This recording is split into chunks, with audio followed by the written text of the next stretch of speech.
A history portrayer dressed as Uncle Sam presented a Woman of Independence speech at the Beloit Public Library earlier today.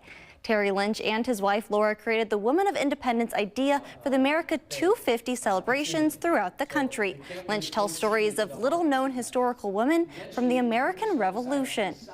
There are a lot of people who were key to us winning the revolution that you don't know about. And I kind of highlight that by using mostly women's names who you don't know, and then finishing with a couple names you would know. Beloit Public Library programs are free and open to the public.